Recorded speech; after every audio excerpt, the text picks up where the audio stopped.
Guys, how's it going? MasterBucks here. Welcome to another episode in the Juventus career mode, and today we are finally getting the January transfer window underway, so hopefully we'll be able to make some relatively big signings. But before we do anything of the sort, I really wanted to take a look at my starting 11 to see, okay, let's realistically think about where we could improve this team. Okay, we've been training up a bunch of players in this in the starting 11 and bench players as well, so we're really well set everywhere. I'm happy with Perrin, the keeper, so far. Happy with my defense. Midfield's pretty good. Could maybe bring in another superstar centre mid, but that would be about it. And even if I could bring anyone in, that would be able to... There's so many or so few players that I'd be able to bring in that would displace anyone from the starting 11. So I'd have to wait for one or two big transfers to happen for me to sell a few players on to bring in enough cash to be able to bring in a player of that quality. So what I'm going to do is just advance toward the end of the January transfer window. Hope that maybe we get some deals come through, and basically we just decide if we're going to let a couple of players go or not, essentially. And I'm going to transfer list a couple of maybe bench reserve players that I'm not exactly giving an awful lot of games to at the moment, to maybe see if we can bring someone in. Because, like, again, I don't care if I'm not exactly thinking of, you know, players for the future or anything like that. Like I said, we're going for it all. This is a one-season career mode. I want to make sure I have got everyone. I want to make sure I've got the best team possible. I know I'm saying all this as I'm actually bringing youth academy players, but once again, we're just taking a look and just showing off the youth academy this year to see these are the types of players that you get. This is how it all looks and everything. It's all very, very similar and all pretty much the exact same in standard. But hey, every now and again, I do like to get like that superstar youth academy player comes through and it gets me all excited and tingly. And anyway, tingly is an interesting word. Moving on. We'll get to this first game though, and probably the only game that we'll play for the episode. It's going to be against Torino, and it is the first game that we play in the Coppa Nazionale. So, like I said, I want to do the treble. We've already won the Super Coppa Nazionale, the little Community Shield-like game at the beginning of the season. We did it against AC Milan, and now I want to make the final of this cup competition as well. If we're going to complete the treble, we have to win this competition. So, starting off with the very first game in the round of 16 at home in the snow. The first game I've played in the snow in this season, and yeah, I forgot that I'm wearing pretty much all white kits except for the black stripes.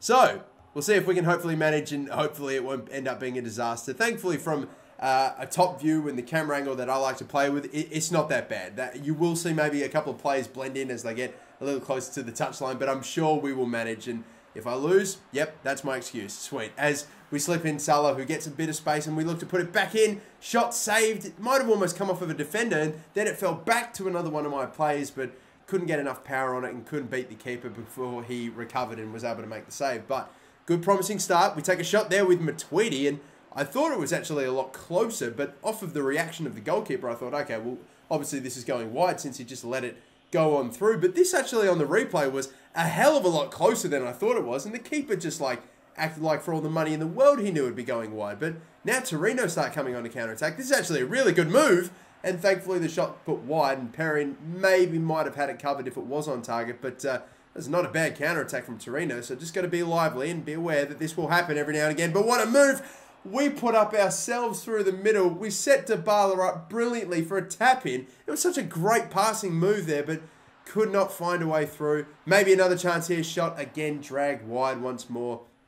It just wasn't happening once again for us in this first half. I've been noticing I've really been struggling as of late to get goals in the first half, but Ronaldo on the ball, and Ronaldo's going to finish. He got a hat-trick in his last game, a little simulated game that we had in Serie A, and now he's back on the score sheet again. He's technically scored the last 4 goals in a row for Juventus now, if you want to think of it that way. So he is in ripping form right now and putting up numbers as we would have expected. Even though his overall continues to drop, being the age that he is, he's still doing well for me, which is great. We take the 1-0 lead in this cup game, which is very important because, you know, Torino, not exactly a Napoli and Inter Milan or Roma or, you know, one of the bigger clubs in the scheme of things in Serie A, but you know what? They were putting up a fight. I really stupidly dragged out a defender, and they ended up getting a shot there, and thankfully it was a great save from Perrin at his near post. My defense wasn't really all too great today, but thankfully another shot there, blocked this time. I was genuinely up against it in the second half. It was weird. I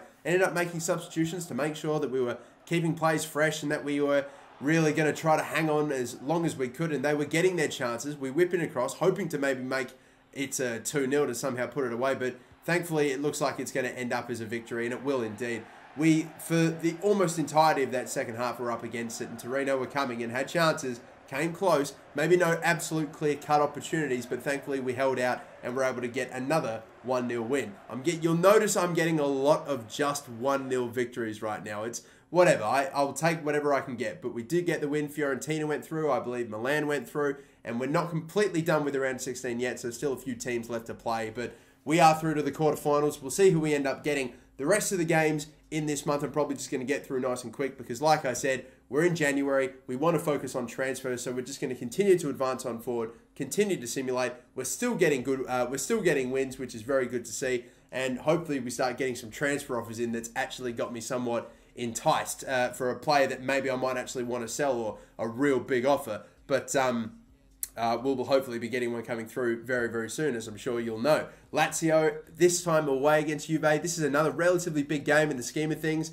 but again, another victory. I tell you what, I know that, trust me, I've played career mode in FIFA 19 for a while now, that away games are definitely, you definitely struggle getting results, but I swear every single time for the last couple of episodes, I've simulated an away game, I've gotten a win. Again, I'm putting it down to the fact that Juventus is just too damn good, but oh my goodness, here it is. It finally came through. The big offer that we'd been waiting for, and it's Paulo Dybala. We had about $150 million offer for Paulo Dybala come through from Barcelona in the first transfer window. Now, fast forward to January, 217 million, 217 technically 0.1 million, if you want to be specific about it, dollars for Paulo Dybala. And I almost can kind of see this happening one day, a Paulo Dybala to Real Madrid. I'm not so sure because I've already got Marco Asensio, but Dybala at Real Madrid, and apparently they say that I could get 350 plus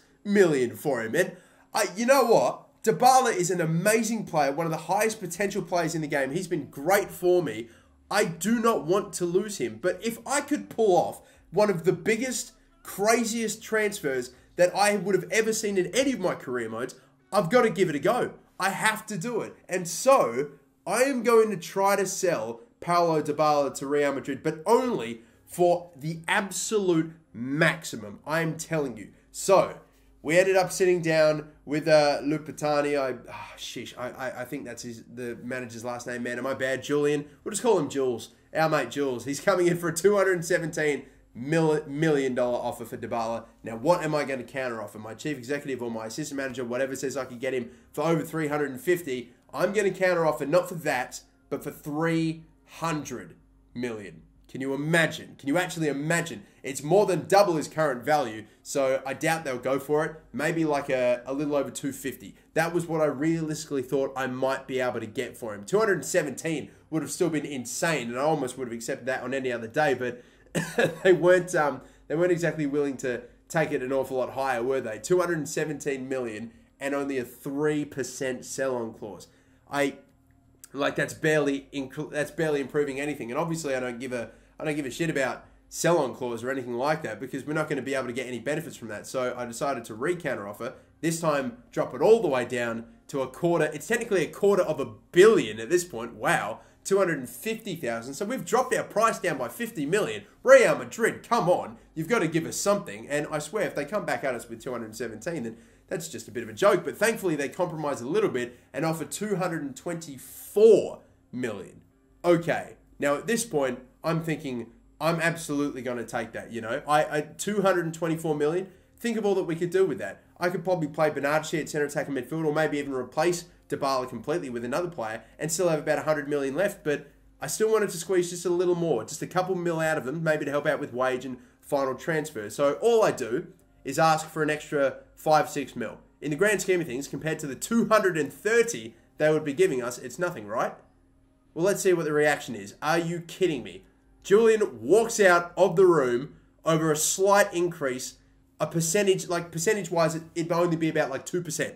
A 2% increase on the agreed transfer fee, and he's out. He's done. He's finished. And that's the end of the deal. I was genuinely going to sell Dybala for about nearly $250 million, but he walks out over a 2% increase or 2 or 3% increase to the transfer fee. Can't believe it. Can't believe it. That would have been one of the biggest deals of all goddamn time, and you're going to walk out over something like that. I couldn't believe, I legit couldn't fathom it. He didn't even walk out and say, oh, look, we'll think about it. No, he was so insulted by just the smallest increase ever, it blew me away. We had another game in the Coppa Nazionale. We were able to simulate it against Fiorentina. We got the win. So we're through to the semi-finals now of that competition, which is great. But I'm a little salty, a little upset. I'm still sort of maybe somewhat secretly happy that it didn't happen, though, because Dybala is, for sure, one of the best players in the team. 91 bloody rated for crying out loud. So we've kept him, and we're hopefully going to be able to make do without that money. I mean, we've still got a cracking team. We've still got the deadline day, so there might still be some deals to come through. But at the moment now, we still are on bare minimal cash and hoping that maybe we can still maybe make a signing or two in this deadline day. We'll see how it happens, but that's going to do it for this one, guys. Thank you so much for watching. Don't forget to like and subscribe, and until next time, my name's MasterBucks. Have a good one.